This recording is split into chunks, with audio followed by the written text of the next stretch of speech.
what's up you guys, this is Rob from Gay Guy Plays, and today on The Daily Grind, we're going to be chatting about Hydroid's imminent rework for his upcoming Prime. Now, I don't know about the rest of you guys, but I'm pretty goddamn excited for Hydroid Prime, but not necessarily for the Prime itself, but mainly because of the fact that DE did kind of tease out there that they were planning on retooling Hydroid, and as we saw with Oberon, Rework kind of released when Oberon Prime came out. Same thing kind of happened for Banshee just a little bit, and I'm kind of crossing my fingers that the exact same thing happens for Hydroid. Like, we get the Prime, we get the rework. However, with all of the Planes of Eidolon stuff going on in the background, a part of me is kind of worried about the radio silence. Now, this could go one of two ways. Either DE has not even really touched him all that much, because they're so busy with the Planes of Eidolon stuff and they're quiet because they have nothing to tell us, or on the opposite end of the spectrum, and this is the more optimistic end, they already know what the fuck they're doing. They've already planned something. All of the big changes that they've decided to do, they've already got kind of like working in Q&A. You know, Q&A is already touching all the good bits, and they're like making sure that it all works for us. However, on the opposite end of the spectrum, I kind of wanted to put it out to you guys and kind of, you know, do a little brainstorming myself as to what could be the minimum that they do to rework Hydroid and for us to be happy with that rework. AKA, I'm not talking about crazy new abilities, I'm not talking about him having like an exalted Kraken or anything crazy like that. I'm talking about just his current abilities, with his current setup that he's got.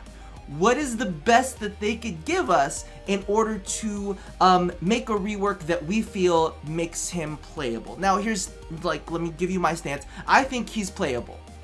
I don't necessarily think he's the best on the roster. I don't think he's something that I'm like, ooh, I gotta go play Hydroid, I'm super excited to play Hydroid. He's not like one of those ones at the top of my list where I'm like, ooh, Titania, ooh, Hera, ooh, let me get on my Loki. He's not like one of those ones that I super jive on. But I think he's playable, and I think he's got a decent kit.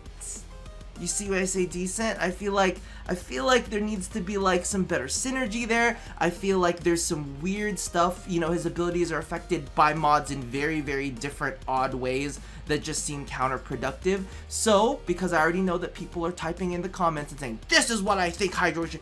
Listen, I want you to calm down. And I want you to bring it down to like baseline level and let me know what you think the minimum that they could do. And don't get snarky. Listen, this isn't Quiet Shy's channel. Y'all don't need to have attitude and all that kind of stuff. You can just be like, alright, here's the baseline. Rework him completely, he's a turd!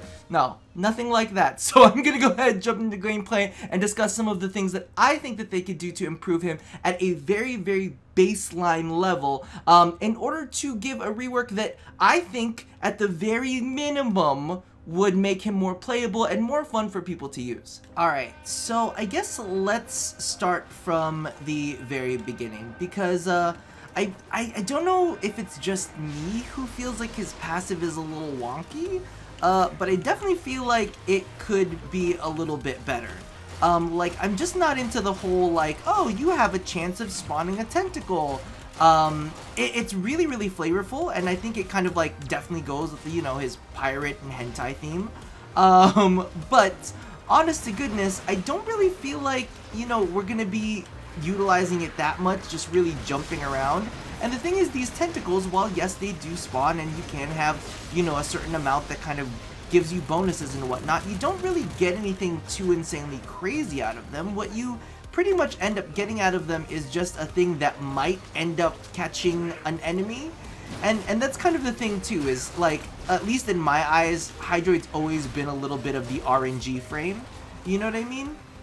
Hydroid's always been kind of good for like, oh, maybe my abilities will work today, maybe they won't work today. So kind of having this, you know, little tentacle built in, just, I don't know, it's just not necessarily doing it for me. It's not something that I think is all that amazing. However, what I thought would be really cool and partially thematic is that if he got buffs, the wetter he was. And I don't necessarily mean that as a joke either. Oh my god, I didn't realize how shitty it would be to try to spawn his passive with a glaive. Whoopsie doodle. But no, legitimately one of the things that I think would be cool is if he got like some sort of stacking buff for using his abilities. And hopefully maybe it would be something that kind of like affected his survivability. because his survivability is really one of the things that like suck the most about him right now. It's really not all that amazing, I guess you would say. So what I thought was maybe the wetter he is, the more tankier he is. So either give him like some sort of health regeneration or give him more armor or more shielding, like the wetter he is. I know that sounds weird, but you know, he's all about laying down these area of effect crowd control stuff, right? So maybe if he's in the middle, you know, if he's in range of his tentacle swarms, he'll get like a stack of armor or a stack of health regen. And same thing goes for his barrage, you know, if he's caught in his barrage, he'll get another stack. So it's almost kind of like it helps him incentivize using his abilities, and it goes well with his theme of being wet. Or, you know, maybe if that's too much and they don't necessarily want to buff his, you know, survivability, maybe not health regen or armor or anything like that, if they at least gave him like some sort of status immunity, while he was wet. Just something I feel like, you know, would kind of help boost his survivability, anything, because it's definitely something that, you know, he needs. I will say though, he is a fun frame to use because he's all about disruption and chaos. So it's almost kind of like the more, you know, chaos he's kind of creating on the battlefield, the more survivable he becomes, you know? Something along those lines. And I think that would be a much more thematic passive than just, you know, here's a tentacle that may or may not do any like, what are you doing? Like, I haven't seen you do anything, really. A part of me always really cries, because, I mean, that's fantastic. Cool, I've got a tentacle there. But it's not like it's not like it kind of, like, you know, has any... Oh my god, I'm gonna end up killing myself, aren't I? Jesus. I am the worst. But yeah, it's not like it really does all that much. You know, like, I mean, it has a little cease... Oh my god, I'm gonna do it again. Like, you cannot trust me with any type of self-damaging weapon. That's why you guys don't see me using the lens. I like the lens. The lens makes me very happy. However, I will end up killing myself with the lens over and over and over again. I have to know where to stop. So the next thing that I kind of wanted to touch on was Barrage. Now, I actually really like Barrage, and I really like the state of Barrage, but I absolutely cannot stand the way that it works with his ultimate. So we'll be discussing kind of like how Tentacle Swarm works at this very moment when we get to it, but as it stands, I think Barrage isn't bad. I don't think that Barrage is in a bad place whatsoever. It's really, really good CC. However, I'm thinking that maybe, I don't know, maybe you could have something along the lines of power strength wouldn't just scale the amount of damage Barrage does, but instead of scaling the amount of damage that Barrage does, it's scaled how often the barrages occur. So technically you'd still be doing more damage, right? You'd still be doing more damage, but what happens is you get more pelting to go along with it. So it's kind of like, yeah, you've got Barrage, it's going to be doing more damage, but it'll be doing more damage through the amount of pelting, and that increases its CC capability. So it's kind of like the power strength almost has a nice bonus effect with his CC. And that kind of also goes along the lines of the way that I would like to see his ultimate tweak. And you guys have to keep in mind, and I feel like I have to repeat this over and over and over again, because it seems like no matter what I do, even if I state at the beginning of the video, people still don't listen to what I'm saying. But we're talking about small reworks. We're not talking about like major, overhauls of his whole ability set. But I think that one of the things that they could do, because of the fact that we're already talking about Barrage and the way that it currently like statistically does not scale the same way that that Tentacle Swarm does. They actually scale counterintuitively. The more range that you give Barrage, the bigger the area of effect splatters are, right? Which is kind of exciting. You're like, cool, you get these bigger area of effect abilities and knock down enemies a lot more. However, for Tentacle Swarm, what ends up happening is because of the fact that you increase the radius of it, but the amount of tentacles don't increase along with it, what ends up happening is you get a wider spread tentacle swarm, but not that many tentacles to go along with it. So I was almost kind of thinking in my head is that one of the cool ideas that I think that we should be able to do with Tentacle Swarm, if, you know, we're not going to do a crazy complete overhaul to his kit, is if we actually make the amount of tentacles increase with the amount of power strength. So it's kind of like, I mean, if you think about it, Necros does that same thing. You get more shadows the more power strength you have. So I'm almost thinking that why can't we have more tentacles, which, you know, aren't necessarily, you know, it's not like they're going to be able to move with us. They're stationary effects. So it's not like we would be making, Hydroid insanely powerful by adding a scaling effect. And I think that we should kind of like work with the 12 that he has at his base currently and then have it increase from there. And now, boom, power strength would improve the way his 1 works and also improve the way that his 4 works. So we get a bonus on both ends. You know, we get a little bit of a pump. And here's the thing, you guys know that I'm not a big crazy power strength fanatic. I'm not the kind of person who's like, stack all the power strength in the world to make the ultimate frame. You know, I'm very kind of like, I'm very, I guess you would say I'm very easygoing when it comes to power strength. I'm like, you only need it when you really need it. But in this case, I think that it would be a good thing, you know, to kind of consider. Now, his number 2 is potentially one of the most, I mean, it's not bad. It's got its usefulness. It, you know, gives him mobility, and allows him to kind of like knock down a lot of enemies in a straight line. And you know what's really funny about it? It's the only consistent, aside from his 3, which I don't really know if you'll want to call that crowd control, it's his only consistent CC that he's got. It's like, you know, if you go in a straight line, that it's gonna knock down all these enemies, right? Because I kind of almost want to say that his 3, it's a weird, I can't even consider his puddle crowd control. It is in a way crowd control, but at the same time, it's not like you can tell when enemies are dead in it. So it's kind of like you occasionally have to peek out of his puddle to see, oh, are they all dead? Are they all dead now? No, they're not all, are they? No? Are they not all dead? But one of the things that I think that his, number 2 should do, I don't even know what his 2 is called. It's called the wave. That's all I remember it for. It's like this wave ability. Is that the wave stuff should like leave a trail that causes enemies to slip and fall on it. You know, to kind of continue to like further continue the CC zoning capabilities of Hydroid, and also give him another wet place to stand on just in case he needs to regenerate health, or, you know, give him stacks of armor, or make him immune to CC, you know, any of those things. And it all works really, really well with, you know, the passive that I kind of wanted to pitch out there.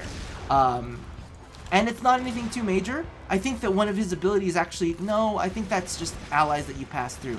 But, you know, you made a puddle, you can make a streamy puddle that enemies will slip on, right? You know, it's just kind of like, here's the caution, cuidado, it's wet, you can't go there, you might slip and fall. And I think that that's a decent way that will make that ability interesting. At the same time, too, I think that it should cleanse status effects from him. I think that it's kind of like one of those innate things that like Saren's Molt does. Like Saren, you know, creates a skin for her, like Hydroid liquefies himself. Legitimately, every time he liquefies himself, he should be able to, like, you know, get out of statuses. Cause really, how are you gonna proc slash on a wave? How is the slash proc gonna affect? How is it gonna affect a wave? You can't slash proc a wave. You can't blast. Well, maybe you could blast the wave. You could blast the wave. You can't puncture a wave. Maybe it just makes him immune to the physical ones. Maybe that's what we need to do there. But yeah, I definitely think that would be an interesting change for his whatever. Wait, what is it called? The wave ability, motherfucker. What is it? It's gonna bother me. Tidal Surge. There you go. His Tidal Surge ability. And of course, the last and final ability. This one, you guys know that I'm not a fan of the puddle in any way, shape, or form. I think the puddle is just weird. I'm almost wondering, and this almost goes against what I said earlier, let's not rework his ability set or his ability kit. But I'm almost wondering, what if we just make his 2 and 3 kind of like a similar ability, where he becomes a puddle and he gains increased movement speed, and he just literally, you know, can like, you know, quickly step in the ways, and instead of like absorbing enemies into him, he just knocks enemies that are in his path down. Why not? And it makes him intargetable for the duration. And then boom, you have like a free ability slot that you guys can play around with and do whatever you want with. Because legitimately, like, Puddle is like, oh, I know that Puddle has fans. I can feel it in your bones. I know that Puddle guys are like, no, don't take away my... This asshole just lasered me. I will fucking... I swear to God, I will... The kind of noob is using a laser. Anyway, let's get back down to business. Yeah. Yeah, I definitely feel like, cause I don't understand, like, I don't understand the Puddle people. I know you guys really like this. This is something that you, for some reason, really have a strong attachment to. I personally am like, it's a Puddle. I don't, like, so why don't we just let him be Alex Mack, and let him move around very quickly in his Puddle, and knock down enemies. So boom, you've got Tidal Surge down, and then you have a free slot for whatever watery theme that you want to come up with. Maybe a buff, because he is kind of like supporty in some way, shape, or form. I don't know. That's kind of my stance on it, and that's the thing, is like, when we look at Hydroid, I wonder, and this is one of the reasons why I wanted to do this, because if you think about Oberon, they didn't really do anything major with him. Smite is still Smite, Renewal is still Renewal, Hallowed Ground is just now plants. You know, he's a plant now. You know, so there was really nothing too absolutely insane when it came down to what, you know, to the changes they made to him. And it was actually a very successful rework. And I know that a lot of people have, you know, after the initial stupidity of parts of our community, when they were talking all dumb and they didn't know what the fuck they were talking about, and they didn't believe me because, I don't know, they were idiots. But after that initial jump, you know, I think that he is generally known as one of the best support frames in game now. You know what I mean? The ability to strip armor, the ability to provide a shit ton of armor and a bunch of healing to his allies. Like, it was good, and they didn't really do too much to change what he could do. You know, they didn't do too much to change his kit. They just made some tweaks. They're like, all right, now this one just does this extra bonus little thing over here, and this does this extra little bonus thing over there. So that's why a part of me was wondering, all right, well, what could we do with Hydroid that would really improve what he is? You know what I mean? Improve what he is and what he does. In small ways, instead of something too crazy and major, right? But I'm curious to know what you guys think. Does he maybe just need a little bit more range? Maybe we're focusing so much on his abilities, and maybe that's really not what we should be talking about here, when the real subject should be maybe fixing his base stats. What do you guys think? Feel free to go ahead and put that in the comments below, because, you know, I'm curious to see what we can do when we don't have very much. And that's my genuine thought process right now, because I'm thinking, if DE is already, you know, if DE is quiet, it's either because they're not done yet, or they're working on something big. So, hey, I'm crossing my fingers. Maybe we'll get something massive for him, and maybe we'll get a big overhaul to everything that he can do. Maybe there'll be a lot more synergies, but at his core, at the very minimum, let me know what you guys think that they could do to him to make him more playable. I'm talking about small steps. I'm not talking about exalted anything or completely reworking his kit in any way, shape, or form. Let me know. Maybe it's just base stats that will do it for you. Maybe it's a better passive that synergizes with his abilities. And that's one thing that I didn't really touch on. I touched on a lot of like the passive I pitched with synergies on that. But what about his other abilities? Maybe there's cool synergies that you guys could come up with, that maybe I hadn't thought of, that are small. Not like a synergy. If you you combine his 1 and his 4, that a big Kraken comes out and starts eating people and shit. Not like crazy. I'm talking about like little things, you know? Regardless, leave that in the comments below. Let me know how you feel that we could improve him in, you know, the smallest of ways. Because as I said, if DE has got something big hiding up their sleeves, it's already in the works. They're already doing it. But maybe if they haven't made any moves yet, maybe this will give them a little bit of inspiration. So regardless, as always, love somebody, hurt nobody, and touch your body. I'll see you guys next time. Bye-bye.